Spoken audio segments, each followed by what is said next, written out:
Malam itu, suamiku sedang mandi. Ponselnya menyala, menampilkan pesan dari kontak bernama Mas Gosen langganan. Aku kangen kamu. Aku tersenyum sinis. Kubalas pesan itu, istriku lagi nggak di rumah hari ini. Sini sayang. Ketika bel rumah berbunyi, wajah suamiku seketika membeku. Malam itu, gerimis turun. Rintik-rintik, membuat udara di dalam kamar terasa lebih dingin dari biasanya.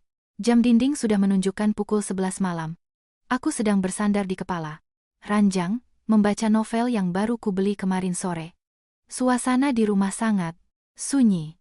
Hanya suara gemericik air dari kamar mandi yang terdengar. Suamiku, Bima, sedang membersihkan diri setelah pulang telat dari kantor. Menurutnya, ada banyak urusan kantor yang harus ia selesaikan sebelum akhir bulan. Aku, sebagai istri yang selalu mempercayainya, hanya mengangguk dan menyiapkan air hangat untuknya.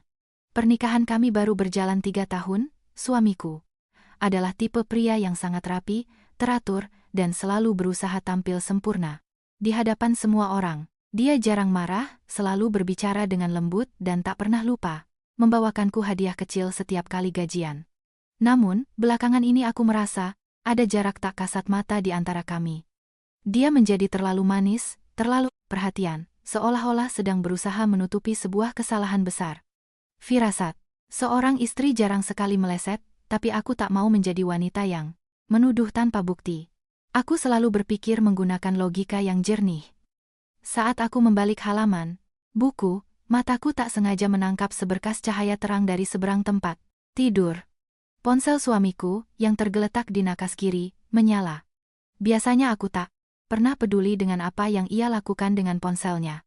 Kami punya kesepakatan untuk saling menghormati privasi masing-masing. Aku tidak pernah memeriksa isi tas kerjanya, dan dia tidak pernah melihat pesan di ponselku. Namun, malam itu, entah kenapa, aku merasakan dorongan kuat di dada untuk melihat layar yang berpendar terang itu. Perlahan, kuletakkan bukuku. Suara air dari kamar mandi masih konstan, menandakan suamiku masih sibuk membilas tubuhnya. Dengan langkah pelan dan tanpa suara, aku berjingkat ke sisi ranjangnya. Aku hanya ingin mengintip sekilas untuk memastikan apakah itu pesan penting dari kantor atau sekadar notifikasi dari aplikasi belanja online. Layar ponsel menampilkan notifikasi sebuah pesan. Nama kontak yang tertera di layar sangatlah wajar. Tertulis Mas Gosen langganan. Awalnya aku berpikir, untuk apa seorang kurir mengirim pesan jam segini? Apa ada paket yang tertinggal? Atau ada paket yang akan diantar besok pagi? Tapi ketika mataku membaca pratinjau pesan di bawah, nama kontak itu, aku merasa jantungku berhenti berdetak selama beberapa detik. Kalimat yang tertulis di sana sangat singkat, namun memiliki kekuatan penghancur yang luar biasa. Aku kangen kamu, aku mematung di samping tempat tidur, napasku terasa sesak. Mataku tak berkedip, terpaku pada layar ponsel yang mulai meredup sebelum kembali gelap. Logikaku mulai bekerja dengan kecepatan penuh, menyatukan kepingan-kepingan puzzle yang selama ini berserakan di kepalaku. Tidak ada kurir paket yang mengirim pesan aku kangen kamu kepada pelanggan pada pukul 11 malam. Itu hal yang mustahil. Satu-satunya penjelasan logis adalah, nama kontak itu hanyalah sebuah samaran. Suamiku telah mengganti nama wanita lain menjadi nama seorang kurir, untuk mengelabuhiku jika suatu saat aku tak sengaja melihat ponselnya. Amarah, kekecewaan, dan rasa sakit menyerbu dadaku pada saat bersamaan, tanganku mulai gemetar. Aku merasakan dorongan luar biasa untuk menggedor pintu kamar mandi, melemparkan ponsel itu ke wajahnya, dan meneriakinya atas kebohongannya. Aku ingin melihat wajahnya hancur saat kepergok. Aku ingin menangis dan memukul dadanya, tapi aku menarik napas dalam-dalam dan mengembuskannya perlahan. Aku memejamkan mata sejenak untuk menenangkan badai di dalam diriku. Tidak, aku tidak boleh bertindak bodoh. Jika aku marah dan mengkonfrontasinya sekarang, dia pasti akan menemukan 1001 alasan untuk menyangkalnya. Dia bisa saja bilang kurir itu salah kirim nomor, atau temannya sedang mengerjainya menggunakan ponsel si kurir. Pria yang pintar berselingkuh, biasanya juga sangat pintar memutarbalikkan fakta, dan membuat istrinya tampak seperti wanita pencemburu yang tidak waras. Aku membuka mata kembali. Tatapanku kini dingin dan penuh perhitungan. Aku harus memastikan siapa sebenarnya orang di balik nama kontak itu. Aku harus menjebak Mereka berdua dalam permainan yang mereka ciptakan sendiri. Kulihat lagi ponsel yang layarnya sudah padam. Aku tahu kata sandi ponselnya, tapi aku tidak perlu membukanya. Ponsel zaman sekarang memungkinkan untuk membalas pesan langsung dari layar kunci, tanpa perlu memasukkan kode. Aku mengetuk layar 2 kali hingga kembali menyala. Kutekan dan tahan notifikasi pesan dari Mas Gosen langganan hingga sebuah papan ketik muncul di bagian bawah. Jari-jariku melayang di atas huruf-huruf di layar. Apa yang harus kutulis? Jika aku membalas dengan kalimat marah atau bertanya siapa dia, selingkuhannya akan langsung sadar bahwa sang istrilah yang memegang ponsel. Dia akan langsung mundur dan menghapus semua jejak. Aku harus membalas seolah-olah aku adalah suamiku. Aku harus melempar umpan yang tak bisa ia tolak. Dengan senyum sinis di bibir dan hati yang sedingin es, aku mengetik balasannya dengan sangat hati-hati. Kupilih setiap kata agar terdengar, seperti kalimat yang akan diucapkan seorang pria yang ingin memanfaatkan kesempatan. Istriku lagi nggak di rumah hari ini. Sini, sayang. Kubaca ulang kalimat, singkat, lugas, dan sangat provokatif itu. Tanpa ragu sedetik pun, aku menekan tombol kirim. Pesan itu meluncur. Kulihat centang ganda berubah menjadi biru, menandakan pesanku telah terkirim dan kemungkinan besar sudah dibaca, karena wanita itu pasti sedang menunggu balasan dari suamiku dengan ponsel di tangannya. Setelah mengirim pesan, aku segera mematikan layar dan meletakkan ponsel itu persis di posisi semula. Aku bahkan mengingat dengan detail sudut kemiringan dan jaraknya dari lampu nakas, memastikan posisinya tidak bergeser 1 sentimeter pun. Suamiku adalah orang yang sangat teliti. Jika posisi ponselnya sedikit saja berubah, dia akan curiga ada yang telah menyentuhnya. Aku bergegas kembali ke sisi ranjangku. Kurapikan selimut, kuambil novelku lagi, dan kuletakkan di atas dada. Kupadamkan lampu nakasku, hanya menyisakan cahaya temaram yang berasal dari kamar mandi. Aku membalikkan badan membelakangi pintu kamar mandi. Kipejamkan mata dan kuatur napasku agar terdengar sangat teratur dan dalam, persis seperti napas orang yang sudah tertidur pulas. Beberapa menit kemudian, suara pancuran air berhenti. Kudengar pintu kamar mandi terbuka perlahan. Langkah kaki ringan suamiku terdengar di lantai kayu kamar kami. Udara dingin yang bercampur aroma sabun memenuhi ruangan. Dalam kegelapan, di balik kelopak mataku yang tertutup, aku tersenyum tipis. Permainan baru saja dimulai. Aku akan menunggu dan melihat sepintar apa suamiku menyembunyikan kebusukannya. Malam ini, suamiku keluar dari kamar mandi dengan handuk melilit di pinggang. Aku mengintip dari balik bulu mataku yang sedikit terbuka, mengamati setiap gerakannya melalui pantulan cermin meja rias yang terletak tepat di seberang tempat tidur. Cahaya lampu jalan yang menyusup melalui celah gorden cukup untuk melihat siluetnya dengan jelas. Dia mengeringkan rambutnya dengan handuk kecil, lalu berjalan mendekati nakas. Tepat seperti dugaanku, hal pertama yang ia lakukan setelah mandi adalah memeriksa ponselnya. Dia meraih gawai itu, menyentuh layarnya, dan wajahnya seketika diterangi oleh cahaya dari perangkat tersebut. Kutahan napasku, menunggu reaksinya. Melalui pantulan cermin, aku bisa melihat dengan jelas bagaimana ekspresi wajahnya berubah drastis dalam hitungan detik. Senyum santai yang tadi menghiasi wajahnya lenyap tanpa bekas. Matanya terbelalak, terpaku pada layar. Tangan yang memegang ponsel itu sedikit gemetar. Dia menggeser layar dengan cepat, seolah tak percaya dengan apa yang baru saja ia baca. Wajahnya, yang tadi bersemu merah karena mandi air hangat, kini menjadi pucat pasi. Tanpa setetes darah pun. Dia menelan ludah dengan susah payah. Tubuhnya menegang. Dia menoleh ke arahku dengan gerakan yang sangat pelan dan hati-hati, berusaha memastikan apakah aku benar-benar tertidur. Aku mempertahankan posisiku tanpa bergerak 1 milimeter pun dan terus mengatur napas senormal mungkin. Aku tahu, saat itu otaknya pasti sedang bekerja keras, mencoba memahami mengapa ada pesan balasan yang terkirim dari ponselnya saat dia berada di kamar mandi. Apakah ponselnya diretas, atau istrinya lah yang membalas? Kepanikan menguasai seluruh bahasa tubuhnya. Dia mulai berjalan mondar-mandir tanpa suara di dekat lemari, menjambak rambutnya dengan frustrasi. Dia tampak ketakutan, mungkin dia membayangkan bahwa malam ini seluruh sandiwaranya akan runtuh. Tepat di saat ketegangan di dalam kamar mencapai puncaknya, bel pintu depan berbunyi nyaring, memecah keheningan malam. Ting tong. Langkah suamiku terhenti mendadak. Dia membeku di tempat seperti patung es. Tatapan horornya tertuju ke arah pintu kamar. Bel berbunyi lagi untuk kedua kalinya. Ting tong. Ini adalah saat yang tepat bagiku untuk bereaksi. Aku mengerang pelan, berpura-pura baru saja terbangun dari tidur yang sangat nyenyak. Aku meregangkan tubuh, mengucek mata, dan mengangkat kepala untuk menatapnya. Bima, panggilku dengan suara serak khas orang baru bangun tidur. Ada yang pencet bel jam segini. Buka Gih, siapa tahu penting. Suamiku terlonjak kaget mendengar suaraku. Dia menoleh ke arahku dengan senyum yang sangat dipaksakan. Iya sayang, aku buka sekarang, kamu tidur lagi aja. Nggak apa-apa kok. Suaranya terdengar gemetar dan terbata-bata. Nggak apa-apa gimana? Aku ikut. Takutnya maling. Ini udah mau tengah malam, jawabku sambil menyingkap selimut. Dan bangkit dari tempat tidur.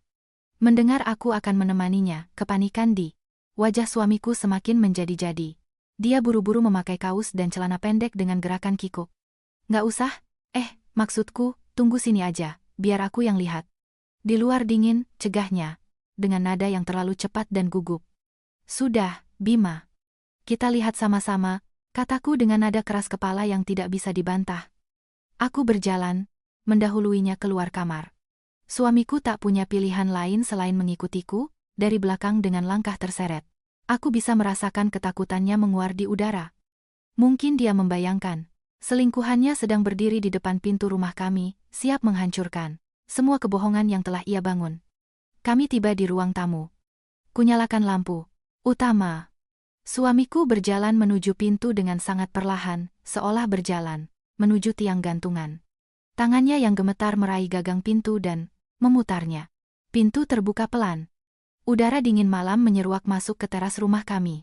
Di bawah cahaya temaram lampu jalan, berdiri seorang pria. Bukan seorang wanita, cantik dengan riasan tebal seperti yang mungkin ditakutkan suamiku, melainkan seorang pemuda yang mengenakan jaket seragam berwarna hijau dari sebuah perusahaan ojek online. Dia memakai helm dengan kaca yang terangkat. Di tangannya, ia memegang sebuah paket kecil. Suamiku mengembuskan napas panjang dan lega, seolah baru saja lolos dari hukuman mati. Ketegangan di bahunya lenyap seketika.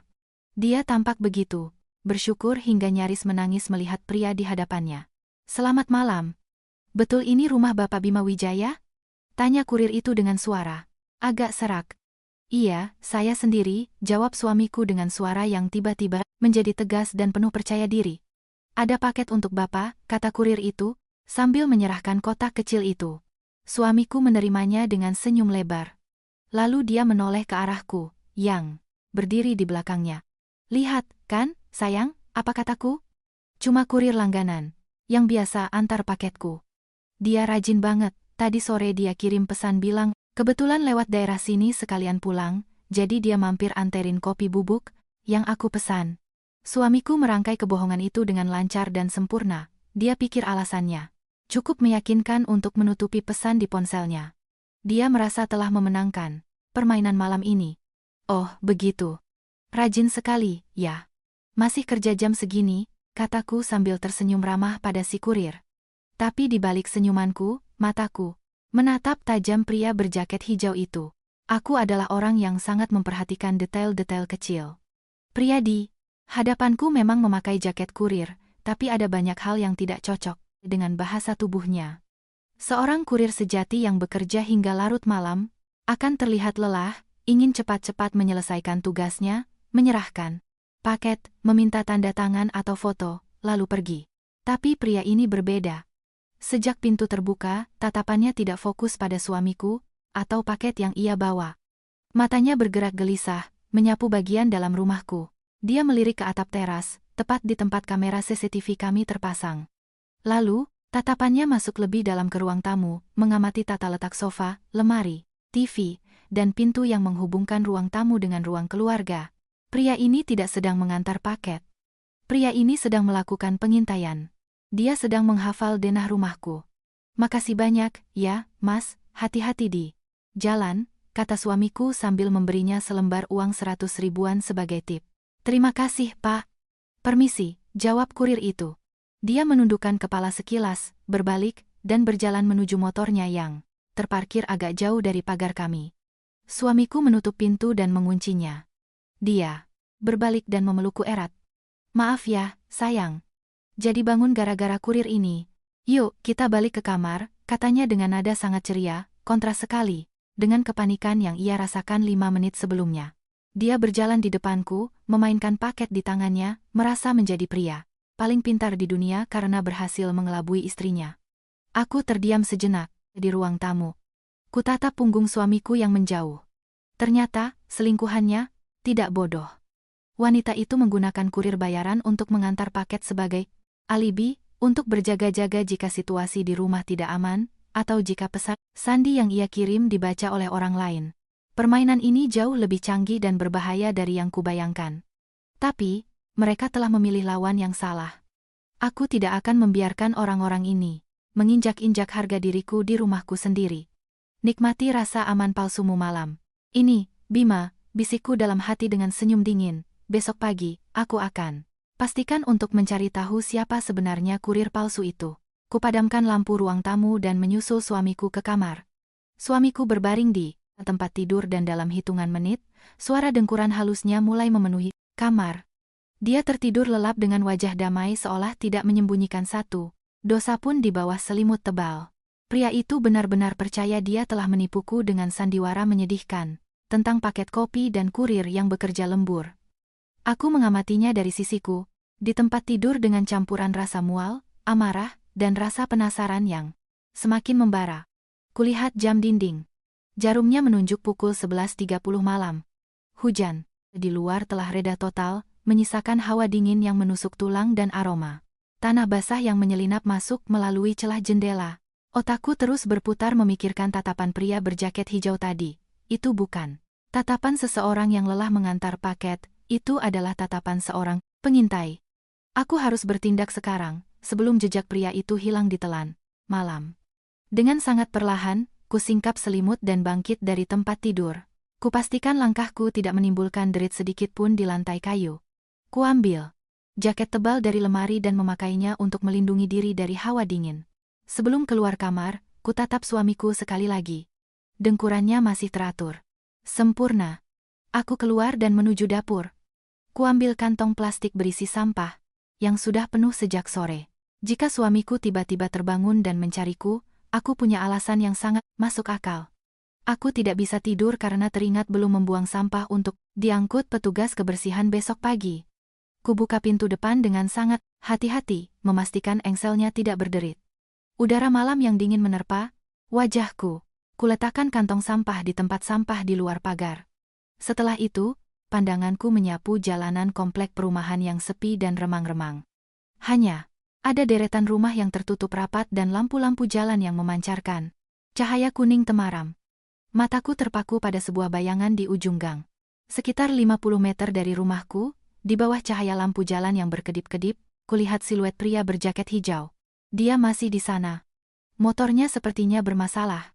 Dia sedang membungkuk, mencoba mengutak-atik mesin sambil beberapa kali menginjak tuas starter, tapi mesinnya tetap tidak mau menyala, hanya mengeluarkan suara terbatuk-batuk. Ini adalah kesempatan yang tidak boleh kusia-siakan.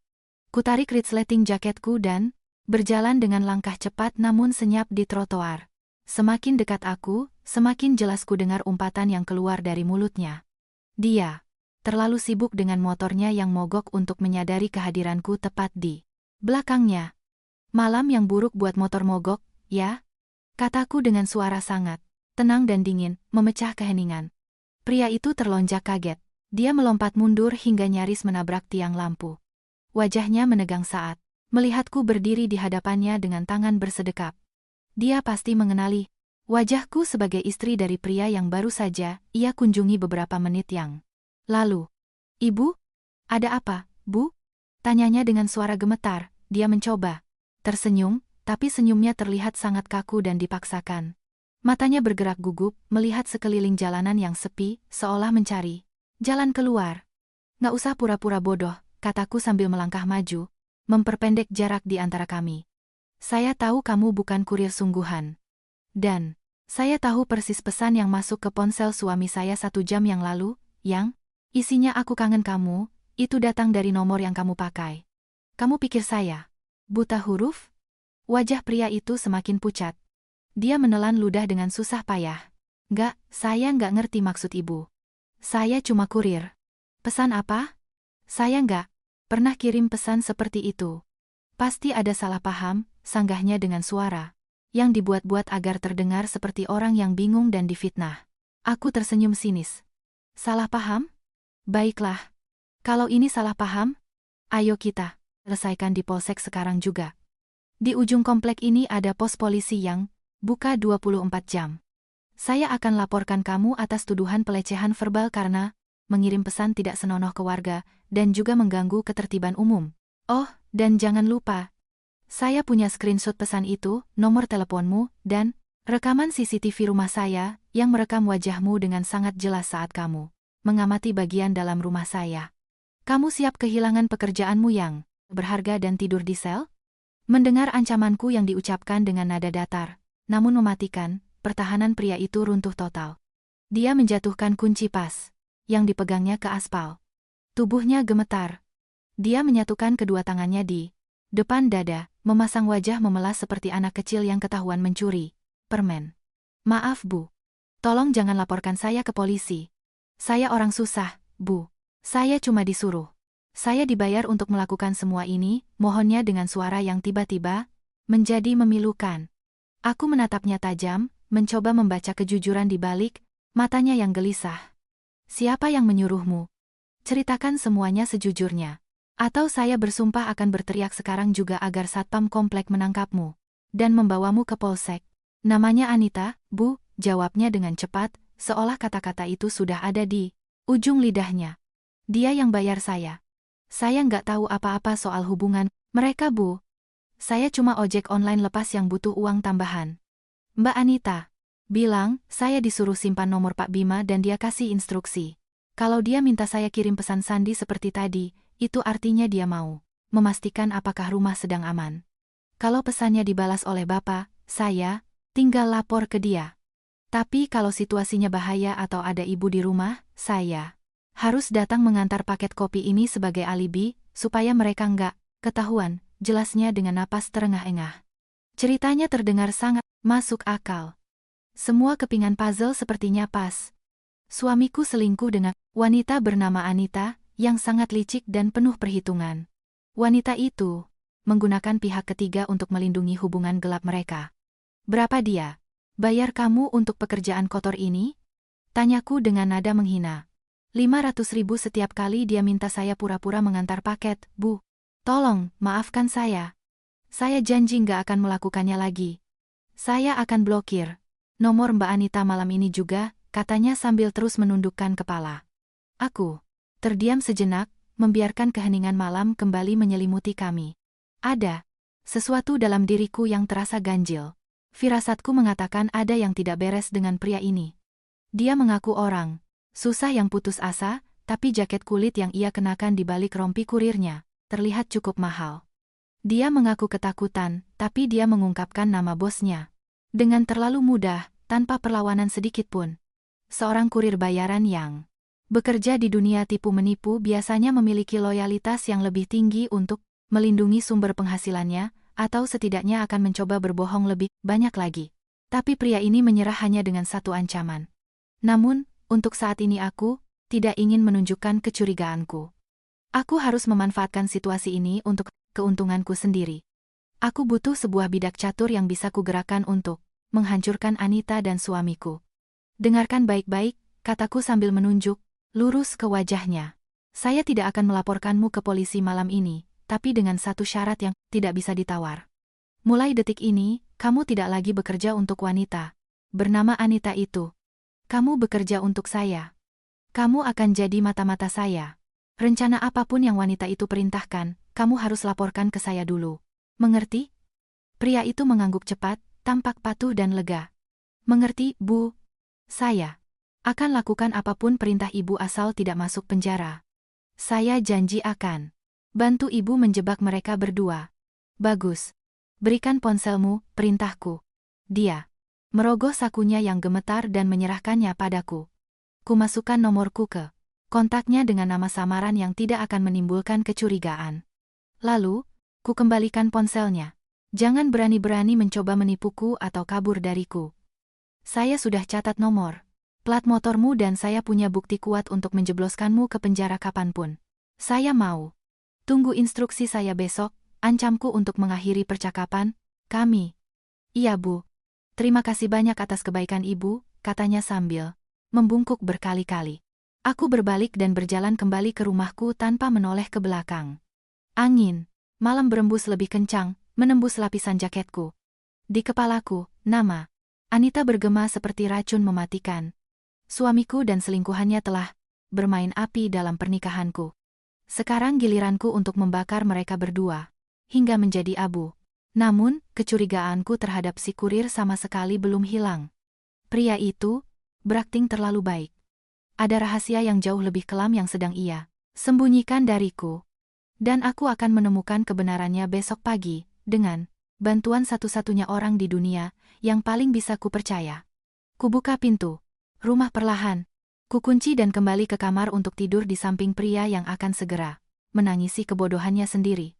Keesokan paginya, matahari bersinar terik, seolah mengejek awan gelap yang menyelimuti hatiku. Suamiku bangun dengan senyum cerah, bersikap semanis biasanya. Dia memelukku dari belakang saat aku sedang menyiapkan sarapan di dapur. Dia mencium puncak kepalaku dan membisikkan kata-kata cinta yang kini terdengar seperti kaset rusak di telingaku. Masakanmu selalu wangi, sayang. Oh ya, nanti malam sepertinya aku akan pulang telat lagi. Ada rapat evaluasi bulanan dengan dewan direksi yang gak bisa aku tinggalkan, katanya sambil mengunyah roti panggang di meja makan. Kutahan rasa mual yang tiba-tiba bergejolak di perutku. Aku tahu persis rapat direksi itu hanyalah kebohongan. Dia pasti berencana untuk bertemu dengan Anita. Kupaksakan senyum yang terlihat tulus dan mengangguk. Gak apa-apa Bima. Semangat kerjanya, ya. Jangan lupa makan supaya nggak sakit, jawabku dengan nada penuh perhatian. Setelah suamiku berangkat kerja dengan mobilnya, aku tidak membuang waktu sedetik pun. Aku bersiap-siap, mengenakan pakaian kasual, dan mengambil paket berisi kopi bubuk yang suamiku tinggalkan semalam di atas meja ruang tamu. Kumasukkan kotak itu ke dalam tasku bersama secarik kertas berisi nomor resi pengiriman yang tertera di kotak, serta nomor plat motor si kurir yang sudah kuhafal di luar kepala. Ku keluarkan mobilku dari garasi dan melaju ke jalanan kota yang mulai padat. Satu-satunya tujuanku pagi itu adalah rumah Laura. Laura adalah sahabat terbaikku sejak SMA. Dia seorang wanita lajang yang bekerja sebagai desainer grafis lepas, tapi di balik profesinya, Laura punya keahlian khusus yang tidak banyak orang tahu. Dia adalah seorang ahli pelacakan digital. Jika kau ingin mengetahui rahasia seseorang di dunia maya, Laura adalah orang yang tepat untuk menggalinya sampai ke akar-akarnya. Aku tiba di rumahnya setengah jam kemudian. Dia membukakan pintu dengan rambut masih acak-acakan dan kacamata tebal bertengger di hidungnya. Di tangannya, ia memegang secangkir kopi hitam yang masih mengepul. Tumben, Rania, pagi-pagi ke rumahku tanpa pemberitahuan. Ada keajaiban apa? Ini? Sapanya sambil mengerutkan kening. Aku nggak lagi mood bercanda, Lau. Pernikahanku di ujung tanduk dan aku butuh bantuanmu sekarang juga, kataku, dengan wajah serius sambil masuk ke rumahnya tanpa menunggu dipersilakan. Mendengar nadaku yang tegang, ekspresi Laura berubah menjadi sangat serius. Dia meletakkan cangkir kopinya di meja dan menutup pintu. Duduk. Ceritakan semuanya. Dari awal sampai akhir. Apa yang suami bajinganmu itu lakukan kali ini? Aku duduk di sofa ruang tamunya dan mulai menceritakan semua yang terjadi semalam. Tanpa melewatkan satu detail pun, aku bercerita tentang pesan dari si kurir, balasan yang kukirim, kedatangan pria berjaket hijau, dan hasil interogasiku di ujung jalan. Laura mendengarkan ceritaku dengan saksama. Matanya membelalak kaget dan geram saat mendengar nama Anita. Semua laki-laki memang sama. Selalu pakai kepala. Yang salah untuk berpikir, gerutu Laura dengan emosi. Sekarang, apa yang kamu mau aku lakukan? Ku keluarkan secarik kertas dari tasku dan meletakkannya di atas meja. Ini nama selingkuhannya, Anita. Ini nomor plat motor kurir bayarannya. Dan ini nomor resi dari paket palsu yang dia bawa semalam. Aku merasa ada yang gak beres dengan kurir itu. Dia menyerah terlalu mudah saat aku ancam. Aku mau kamu Selidiki siapa sebenarnya Anita ini dan apakah dia punya hubungan lain dengan si kurir. Laura menyeringai lebar. Ini keahlianku. Beri aku waktu sebentar. Laura menyalakan komputer desktopnya yang dilengkapi 2 monitor besar. Jari-jarinya mulai menari di atas papan ketik dengan kecepatan luar biasa. Dia membuka beberapa jendela aplikasi, memasukkan kata kunci, melacak nomor plat motor, melalui basis data publik, dan mencari nama Anita di berbagai platform media sosial yang saling terhubung. Aku duduk di sebelahnya dengan jantung berdebar kencang, mengamati deretan angka dan gambar yang berkedip-kedip di layar. Sekitar 45 menit kemudian, Laura menghela napas panjang dan menghentikan gerakan tangannya. Bingo! Aku menemukan sesuatu yang sangat menarik, Rania. Dan bersiaplah, karena kebenaran ini bisa membuatmu sangat kaget dan jijik, kata Laura. Sambil menunjuk ke salah satu monitornya, aku membungkuk ke depan.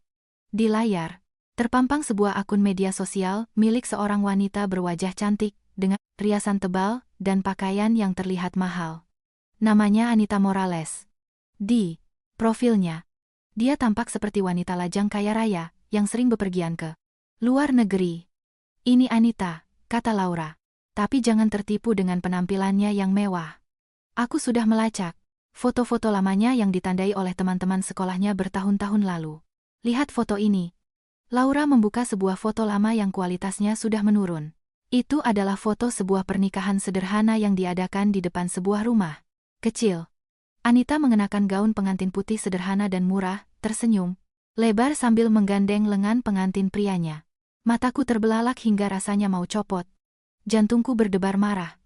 Pria yang berdiri di samping Anita di foto pernikahan itu adalah kurir berjaket hijau yang sama persis dengan yang datang ke rumahku semalam. Namanya Rico. Tunggu, ini kan si kurir, seruku dengan suara tercekat. Jadi kurir yang mengaku cuma suruhan itu sebenarnya adalah suami Anita? Laura mengangguk dengan wajah muram. Tepat. Mereka suami istri. Menurut jejak digital yang kutemukan, mereka punya banyak utang pinjaman online yang belum dibayar. Mereka tidak kaya. Semua kemewahan Anita di media sosial adalah kepalsuan untuk menjerat pria-pria kaya tapi kurang cerdas. Ini bukan sekadar kasus perselingkuhan, Rania. Suamimu adalah target dari sindikat pemerasan pernikahan. Pernyataan Laura menghantamku seperti palu godam. Semuanya menjadi masuk akal sekarang. Itulah sebabnya si kurir mengamati rumahku dengan begitu teliti. Itulah sebabnya dia mengungkapkan nama Anita dengan begitu mudah saat kuancam, karena itu adalah bagian dari rencana cadangan mereka. Jika mereka ketahuan, Anita bertugas merayu suamiku, sementara Rico, suaminya, akan memantau situasi, menghafal denah rumah, dan memastikan kapan rumah dalam keadaan kosong. Tapi, untuk apa mereka butuh rumah kosong? Pemerasan biasanya dilakukan di hotel atau apartemen. Kenapa mereka begitu ngotot ingin masuk ke rumahku? Tiba-tiba, pikiranku terfokus pada paket yang masih ada di dalam tasku. Ku keluarkan dengan cepat dan kuletakkan di pangkuanku. Rania, apa itu? Tanya Laura sambil mengerutkan kening. Ini paket kopi bubuk yang diantar Rico semalam. Suamiku mengira ini hanya alibi agar dia bisa menemuinya, jawabku, sambil memeriksa kotak kardus yang disegel rapi dengan selotip bening. Kuambil gunting dari meja Laura dan memotong selotipnya. Kubuka kotaknya. Di dalamnya ada sebuah kemasan aluminium foil perak berisi kopi bubuk murni. Aromanya harum. Namun, berat bungkusan itu terasa sedikit aneh saat kuangkat. Dengan sangat hati-hati, kurobek bagian atas kemasan plastik itu. Kutuangkan sebagian kopi ke piring kecil yang ada di meja Laura. Kugunakan ujung gunting untuk mengaduk-aduk gundukan kopi hitam itu. Tiba-tiba, ujungnya membentur sebuah benda keras yang tersembunyi di dasar bungkusan. Aku dan Laura saling berpandangan dengan ekspresi tegang. Kugunakan jari-jariku untuk mengeluarkan benda itu dari dalam kopi.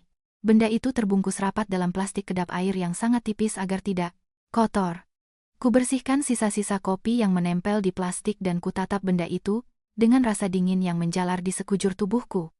Itu adalah sebuah alat perekam suara dan kamera mini nirkabel yang sangat kecil, ukurannya nyaris sebesar ibu jari orang dewasa. Di salah satu ujungnya, ada lampu indikator mungil yang berkedip pelan berwarna merah. Perangkat itu menyala dan sedang merekam setiap suara di sekitarnya. Ya, Tuhan, bisik Laura, menutup mulutnya dengan tangan karena terkejut. Mereka berencana memasang kamera pengintai di rumahmu. Mereka ingin merekam perselingkuhan suamimu di rumahnya sendiri untuk kemudian dijadikan senjata pemerasan senilai ratusan juta, bahkan miliaran rupiah. Suamimu benar-benar bodoh, buta karena nafsu. Ku genggam kamera mini itu begitu erat hingga buku-buku jariku memutih. Rasa sakit karena dikhianati oleh suamiku berubah menjadi amarah yang membakar jiwaku. Suamiku bukan hanya seorang pengkhianat, tapi dia juga telah membawa bahaya besar yang mengancam harta benda dan keselamatanku di dalam rumahku sendiri. Jika aku tidak mengetahui ini, rumah yang kubangun dengan susah payah akan menjadi panggung kasus pemerasan yang memalukan. Kutatap layar monitor Laura yang masih menampilkan wajah palsu Anita. Lalu kutatap lagi kamera mini di tanganku. Suamiku yang bodoh itu mungkin mengira dialah protagonis dalam perselingkuhan ini. Anita dan Rico mungkin mengira mereka adalah jenius penipuan yang akan segera kaya raya. Mereka semua salah. Mulai saat ini, panggung sandiwara ini adalah milikku. Akulah dalang yang akan menggerakkan mereka semua menuju kehancuran yang tak pernah mereka bayangkan. Aku tidak akan membiarkan satu sen pun uangku jatuh ke tangan sindikat kotor ini. Dan untuk suamiku, aku akan memastikan dia menerima hadiah perpisahan yang akan menghancurkan kesombongannya sampai ke dasar. Laura, kataku dengan suara sedingin es dan berwibawa. Bantu aku siapkan rencana. Kita akan buat para pemburu ini jatuh ke dalam perangkap yang mereka bangun sendiri. Akan kubuat. Mereka memohon ampun sambil berlutut. Aku duduk terdiam, menatap kamera pengintai mungil yang tergeletak di piring kecil di atas meja Laura.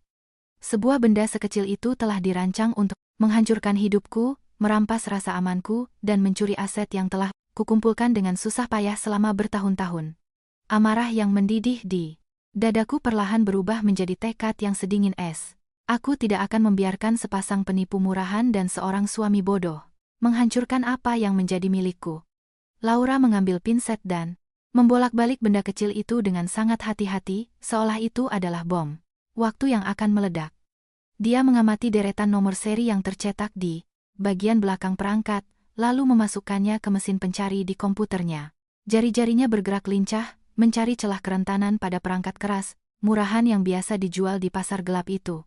Perangkat ini menggunakan koneksi nirkabel jarak pendek dan juga punya memori internal kecil, jelas Laura tanpa mengalihkan pandangan dari monitornya yang penuh baris-baris kode. Tapi aku punya ide yang jauh lebih cemerlang, Rania. Daripada kita mengutak-atik kamera ini dan berisiko mereka sadar rahasianya terbongkar, lebih baik kita serang perangkat yang mereka gunakan. Aku mengerutkan kening, mencoba memahami rencana sahabatku. Menyerang perangkat mereka? Bagaimana caranya? Aku hanya punya nomor ponsel si Rico. Laura tersenyum penuh kemenangan. Itu lebih dari cukup. Aku akan membuat sebuah tautan palsu. Kamu akan kirim tautan itu ke Rico lewat pesan. Bilang saja itu tautan jadwal penerbangan atau agendamu di luar kota agar dia bisa memantau kapan rumahmu benar-benar kosong. Begitu dia mengklik tautan itu, sebuah program kecil akan menyusup ke ponselnya. Tanpa dia sadari, program itu akan memberiku akses penuh untuk menyadap mikrofon ponselnya. Kita bisa mendengarkan setiap percakapan yang dia lakukan dengan istrinya. Rencana itu terdengar sangat gila, tapi sekaligus sempurna. Aku mengangguk. Setuju. Tanpa pikir panjang, sementara Laura sibuk menyiapkan program jebakannya, aku memberanikan diri untuk pulang ke rumah, agar suamiku tidak curiga dengan kepergianku yang lama. Setibanya di rumah, kudapati suamiku sedang duduk di ruang keluarga sambil menonton TV. Wajahnya terlihat sangat santai, seolah beban berat yang menghimpitnya semalam telah menguap sepenuhnya. Ketika mendengar pintu terbuka, dia menoleh dan menyambutku dengan senyum yang sangat hangat. Dari mana saja, sayang? Aku cari-cari kamu di seluruh rumah sejak bangun tidur siang, tanyanya, dengan nada penuh kasih sayang. Kutatap wajahnya selama beberapa detik, mencari sedikit saja jejak rasa bersalah atau penyesalan di matanya. Tapi tidak ada. Hanya topeng kepalsuan yang terpasang sempurna. Perutku kembali mual, tapi kupaksakan bibirku melengkung ke atas, membentuk senyuman balasan yang tak kalah manis. Aku baru pulang dari rumah Laura, Bima. Ada urusan kerjaan sampingan yang harus kami bicarakan, jawabku sambil meletakkan tasku di meja. Oh ya, aku punya kabar. Akhir pekan ini aku ditugaskan untuk perjalanan dinas ke luar kota.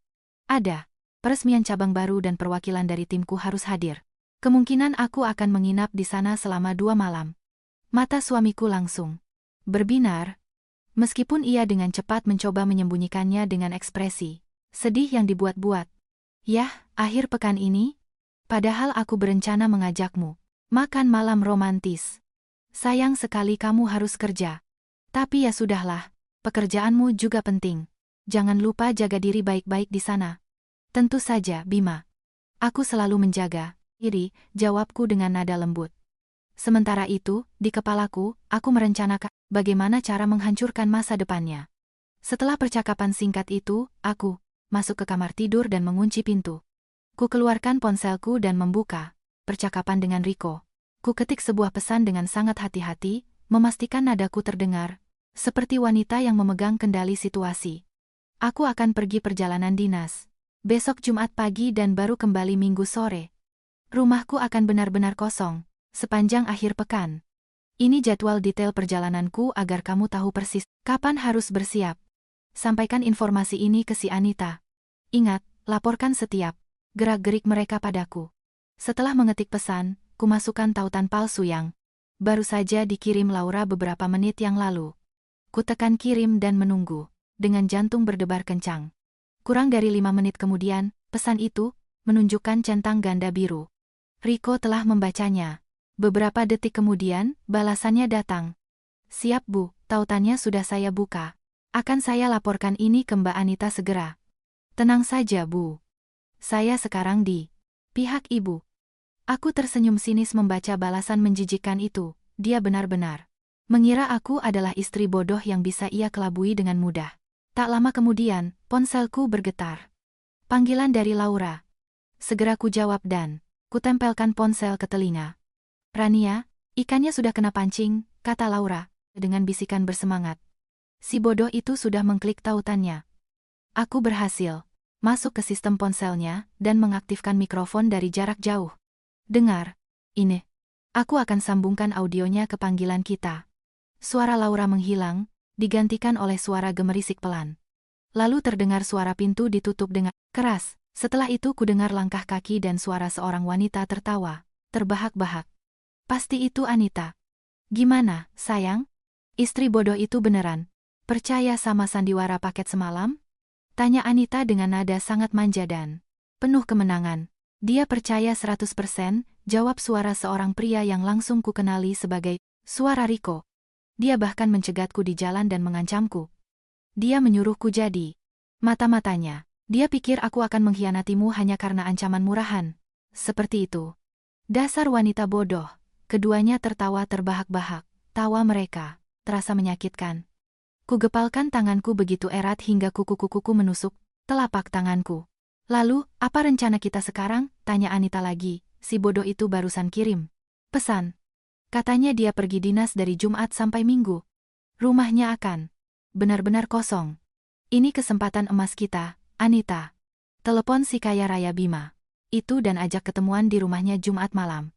Bilang kamu mau merasakan sensasi bercinta di kamar tidur utamanya. Tentu saja, si tua bangka itu pasti akan girang bukan main. Dia gampang sekali dimanipulasi. Uangnya banyak, tapi otaknya kosong, balas Anita dengan nada menghina suamiku. Sempurna, kata Riko dengan nada serakah. Sementara kalian berdua sibuk di ruang tamu atau kamar, pastikan kamu meninggalkan celah di jendela belakang, yang di dapur, sedikit terbuka. Aku akan menyelinap masuk dari sana. Aku akan ambil barang berharga yang kutemukan di ruang kerjanya. Lalu aku akan terpasang kamera pengintai dan alat perekam di sudut paling strategis. Begitu kita punya video perselingkuhan mereka tanpa busana, kita punya senjata mematikan. Berapa uang yang akan kita peras kali ini, sayang? Tanya Anita dengan suara penuh ketamakan. 1 miliar rupiah. Minimal, jawab Riko dengan tegas. Si Bima itu direktur di perusahaan besar. Dia tidak akan mau reputasi dan kariernya menghancur karena video skandal. Dia akan membayar berapapun agar video itu tidak sampai ke tangan istrinya dan bos-bos perusahaannya. Begitu kita dapat uangnya, kita akan menghilang dari kota ini dan memulai hidup baru. Laura memutus panggilan. Keheningan kembali menyelimuti kamarku, tapi pikiranku berdengung kencang. Semua Rencana kotor mereka telah terungkap di telingaku sendiri, dengan sangat detail. Mereka bukan sekadar penipu, mereka adalah kriminal yang sangat berbahaya. Sedikit rasa kasihan yang mungkin masih tersisa untuk suamiku di sudut hatiku, telah lenyap sama sekali. Dia telah memasukkan serigala-serigala lapar ke dalam pernikahan kami. Dia pantas mendapatkan semua hukuman yang akan menimpanya. Aku bangkit dari tepi tempat tidur, mendekati meja rias, dan menatap diriku di cermin. Mata yang balas. Menatapku bukanlah mata seorang korban yang lemah dan tak berdaya. Itu adalah mata seorang pemburu yang siap melepaskan panahnya tepat ke jantung musuh-musuhnya. Permainan sang dalang baru saja dimulai, dan aku akan memastikan pertunjukan ini berakhir dengan sebuah tragedi yang tidak akan pernah mereka lupakan seumur hidup mereka. Hari Jumat yang ditunggu-tunggu akhirnya tiba. Langit pagi itu sedikit mendung, seolah alam semesta bersimpati dengan suasana suram yang menyelimuti rumahku. Aku bangun lebih pagi dari biasanya dan mulai memasukkan pakaianku ke dalam sebuah koper berukuran sedang. Kumasukkan beberapa setelan kerja, celana, piyama, dan peralatan mandi dengan gerakan yang tenang dan teratur. Suamiku berdiri di ambang pintu, mengamati setiap gerakanku dengan sepasang mata yang menyembunyikan kegembiraan yang meluap-luap. Dia bersandar di kusen pintu dengan ekspresi sedih yang tampak menjijikkan. "Perlu bawa koper sebesar itu? Kamu kan cuma pergi 2 hari, sayang," katanya, dengan nada yang sengaja dibuat sedih karena kepergianku. Kututup resleting koper dan berbalik menghadapnya dengan senyum lembut. "Aku harus bawa beberapa pasang sepatu ekstra untuk acara peresmian, Bima. Lagi pula, aku mau bersiap-siap kalau bosku memintaku memperpanjang masa tinggalku 1 hari lagi. Jangan khawatir. Aku akan kembali begitu semua urusanku selesai." Suamiku mendekat dan memelukku erat, dia mencium keningku. Berulang kali. "Aku akan kangen sekali. Rumah ini akan terasa sangat sepi dan kosong tanpamu. Jaga diri baik-baik, ya? Jangan lupa kabari aku setiap kali kamu tiba di tujuan." Kemunafikan yang keluar dari mulutnya membuat perutku mual, tapi aku menahan diri sekuat tenaga untuk tidak mendorongnya. Kubalas pelukannya dengan intensitas yang sama, memainkan peranku sebagai istri yang penyayang dan penuh percaya dengan sempurna.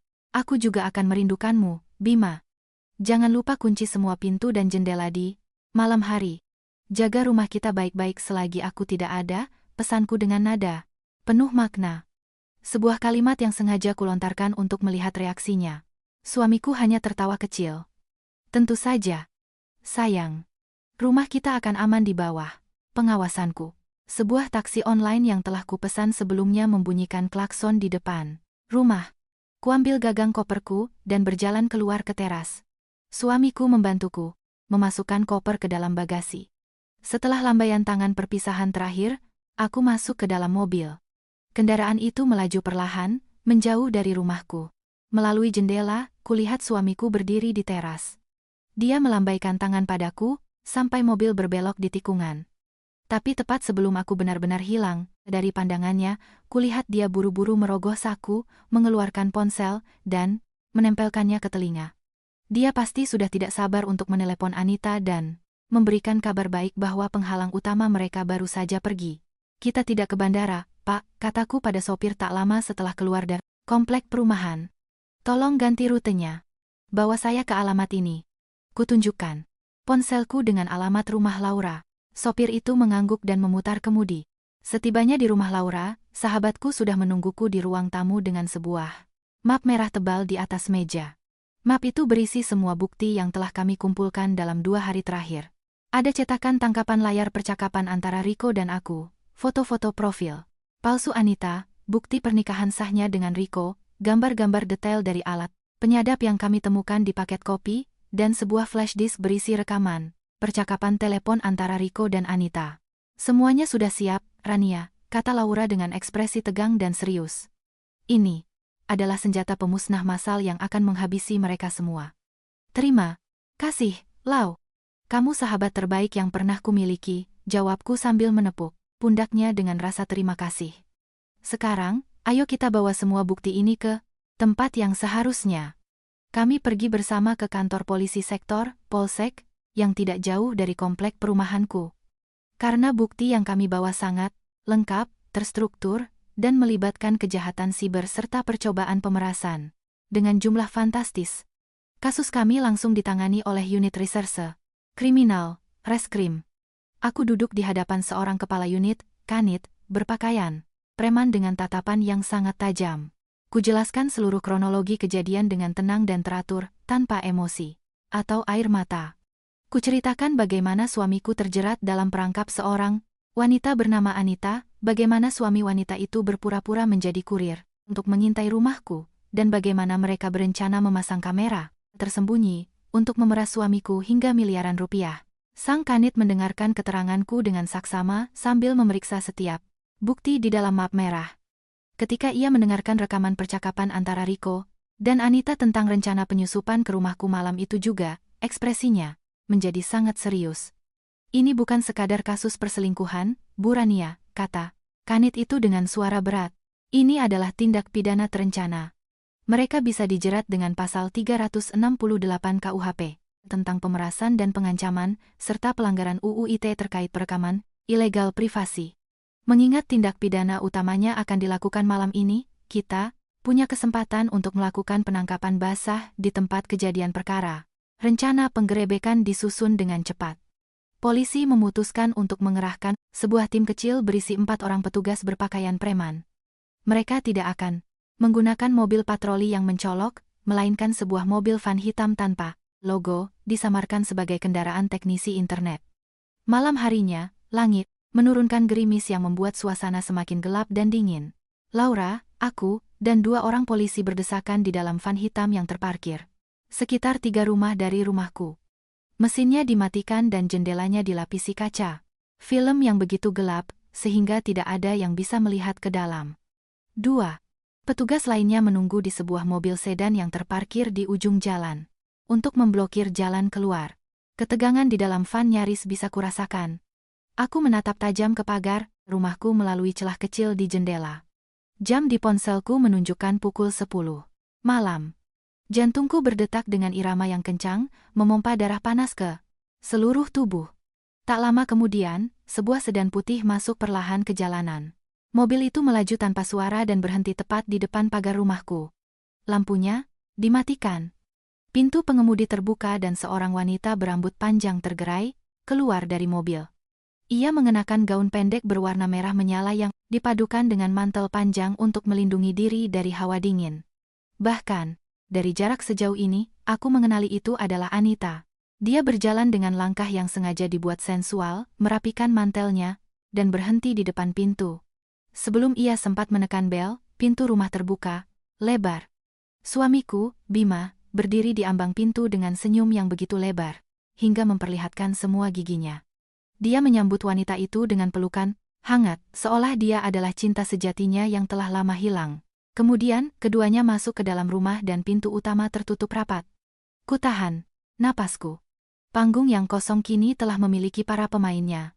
Target wanita sudah di dalam rumah, Komandan, kata salah satu petugas melalui radio. Kita tunggu pergerakan target pria yang akan masuk dari belakang. Sesuai rencana yang mereka diskusikan di telepon, Anita masuk lebih dulu dari pintu depan untuk mengalihkan perhatian suamiku. Sementara itu, Riko pasti sedang mencari cara untuk menyelinap ke bagian belakang rumah untuk masuk melalui jendela yang telah dibiarkan terbuka oleh istrinya. Sekitar 10 menit berlalu dengan sangat lambat. Tiba-tiba, dari balik semak-semak di samping rumahku, muncul sesosok bayangan gelap yang bergerak membungkuk. Bayangan itu berpakaian serba hitam dan mengenakan topi yang ditarik rendah, menutupi sebagian besar wajahnya. Ia memanjat tembok samping yang tidak terlalu tinggi dengan gerakan yang sangat terlatih dan melompat ke halaman belakang. Target kedua terlihat sudah masuk melalui tembok samping menuju area belakang, lapor polisi itu dengan bisikan tegas. Bu Rania, bersiaplah. Begitu target pria masuk ke dalam rumah, kita akan langsung melakukan penggerebekan. Kita akan beri mereka kejutan terbesar dalam hidup mereka. Aku mengangguk mantap. Ku genggam erat gagang pintu van. Rasa takut yang mungkin pernah kurasakan telah berubah total menjadi kepuasan yang belum pernah kualami sebelumnya. Malam itu, kebenaran akan menghancurkan kebohongan.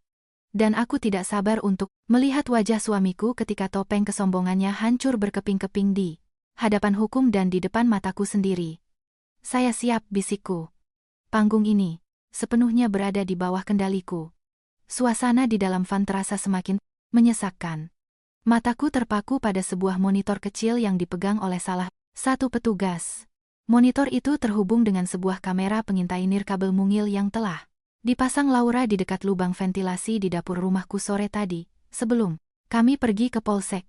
Melalui layar itu, aku bisa melihat dengan jelas situasi di bagian belakang rumah.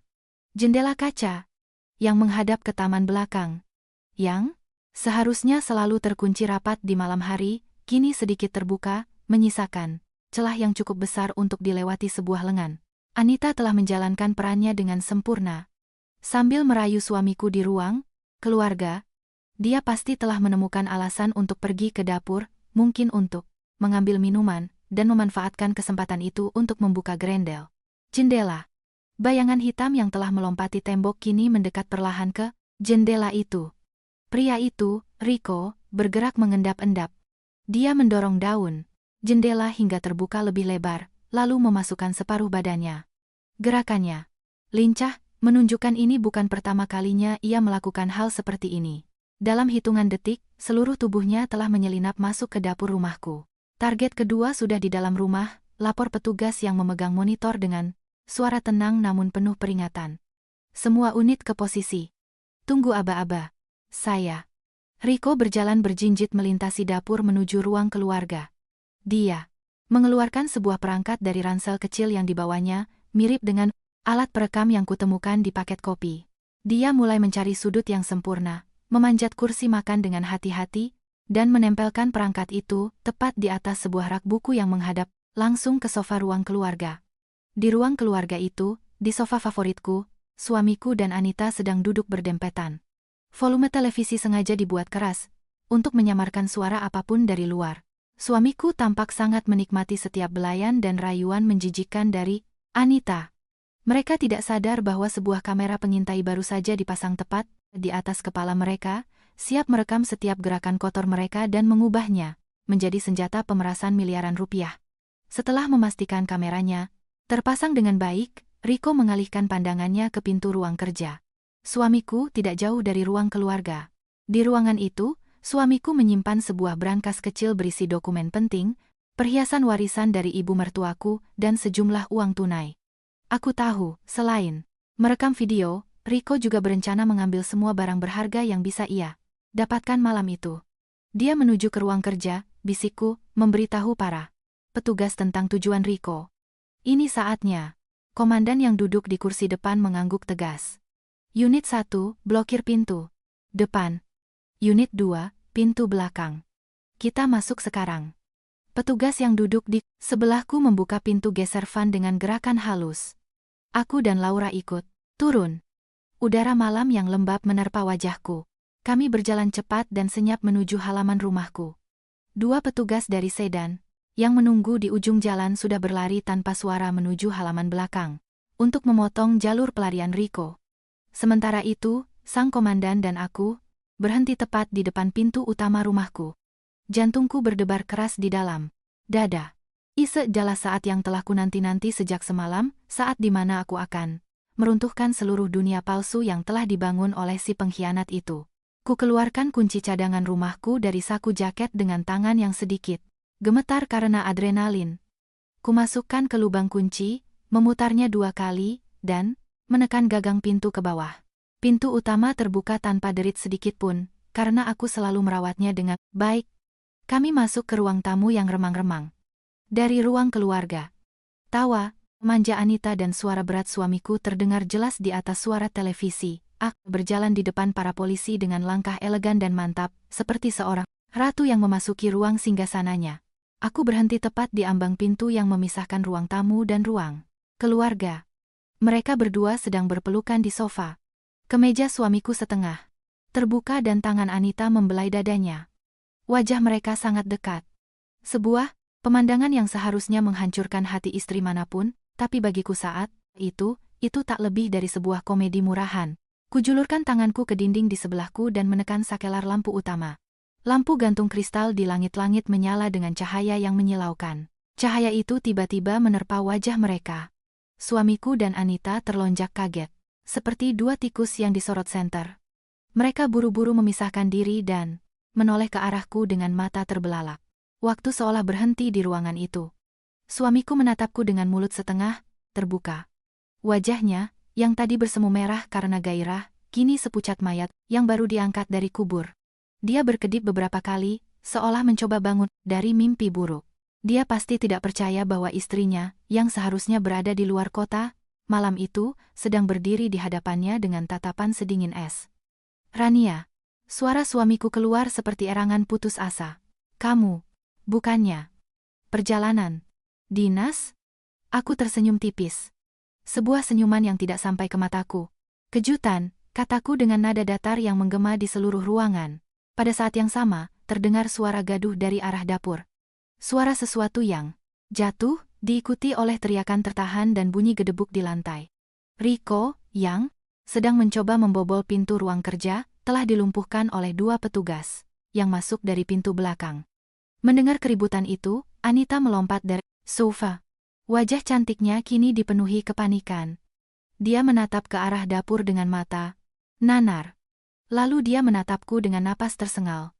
Sandiwara wanita lugunya hancur seketika. Dia mencoba mencari jalan keluar, tapi sang komandan sudah maju dari belakangku, memblokir satu-satunya jalan keluar. Berhenti. Polisi! Teriak komandan dengan suara menggelegar. 2 petugas menyeret Riko yang sudah diborgol dari arah dapur. Pria berpakaian hitam itu meronta sekuat tenaga, tapi cengkeraman para petugas terlalu kuat. Ketika Riko diseret ke ruang keluarga dan wajahnya terlihat jelas di bawah cahaya lampu, tubuh Anita lunglai. Dia jatuh berlutut di lantai marmer, menyadari permainannya telah berakhir, dengan bencana total.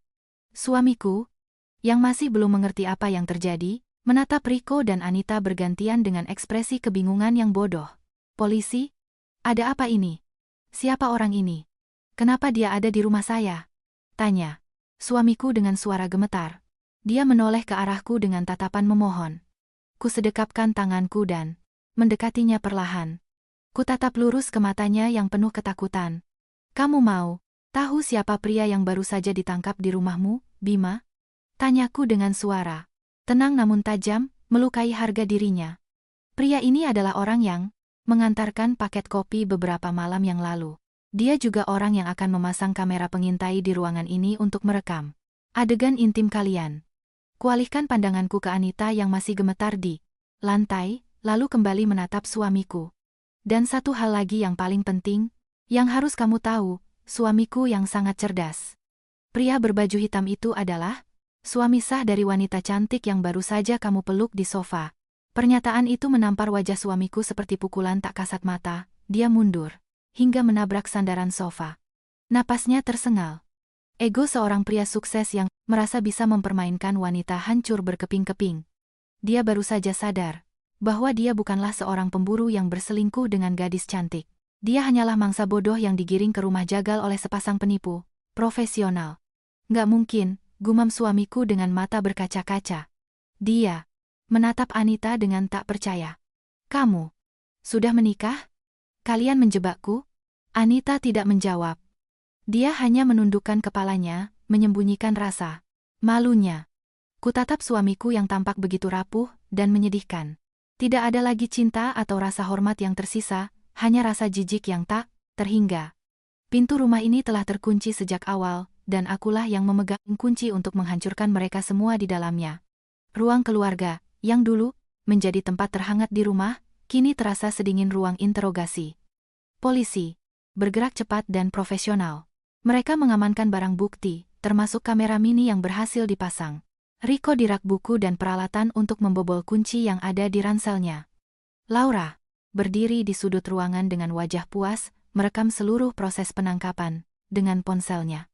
Dia ingin memastikan tidak ada dari mereka yang bisa memutarbalikkan fakta di kemudian hari. Riko dan Anita didudukkan berdampingan.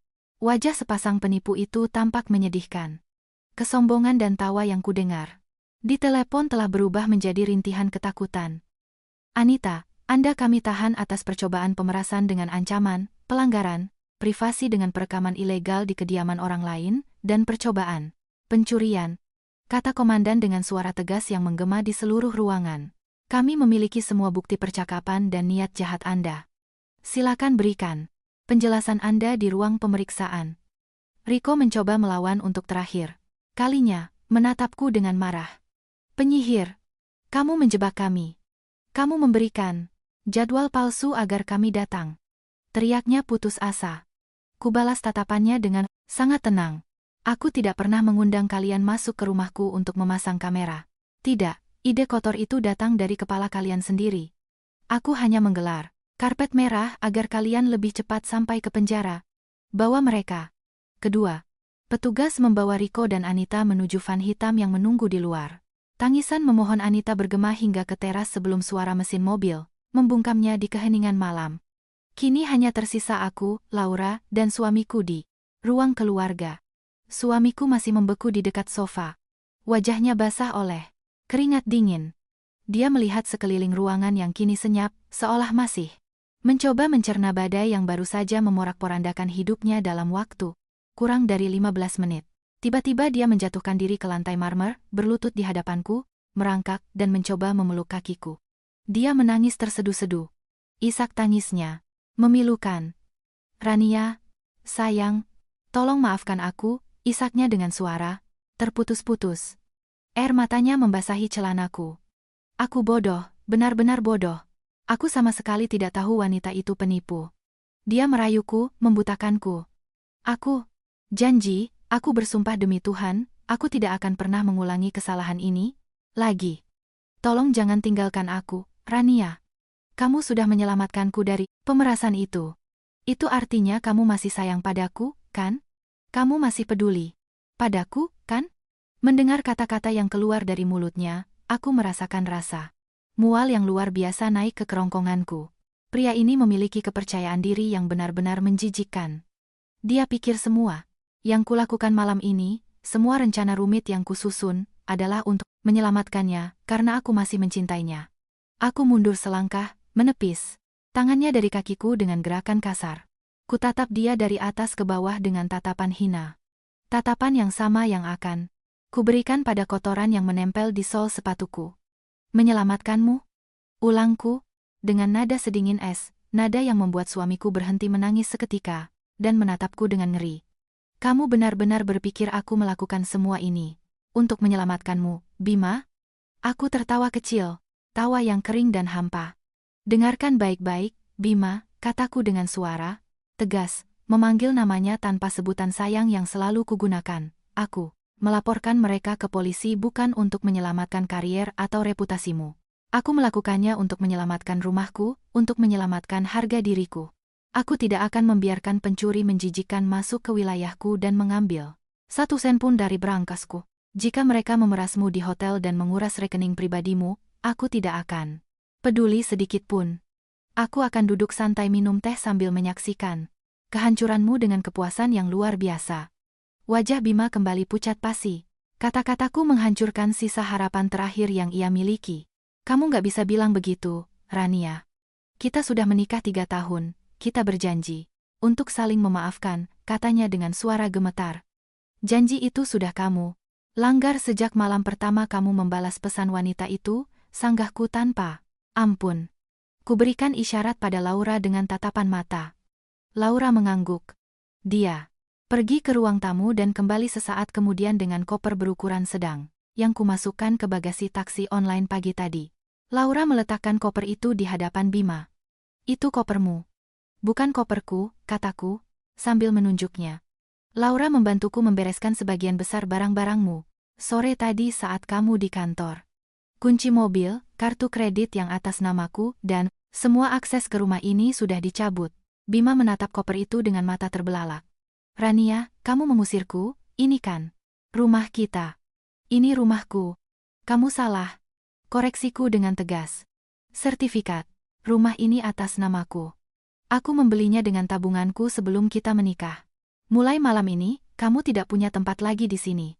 Aku mendekati meja kaca di ruang tamu, mengambil sebuah map biru tipis yang telah kusiapkan sore tadi, dan melemparkannya ke lantai, tepat di depan lututnya yang bertekuk. Dan itu hadiah perpisahanku untuk suami bodoh yang tidak bisa menghargai istrinya, lanjutku. Itu draft surat gugatan cerai. Pengacaraku akan menelepon kantormu Senin pagi.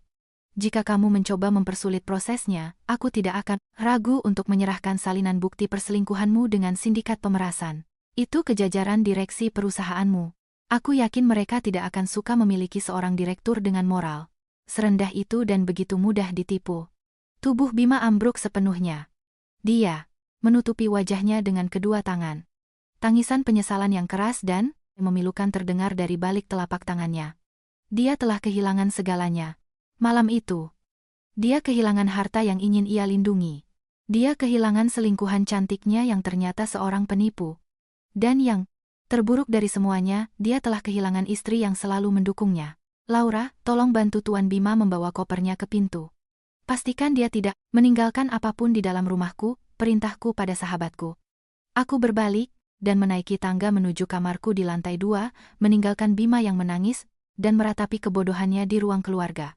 Aku tidak menoleh ke belakang sekalipun. Punggungku tegak dan langkahku ringan. Malam itu, badai telah berlalu.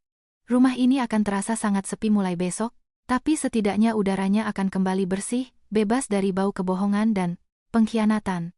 Kututup pintu kamarku dengan tenang.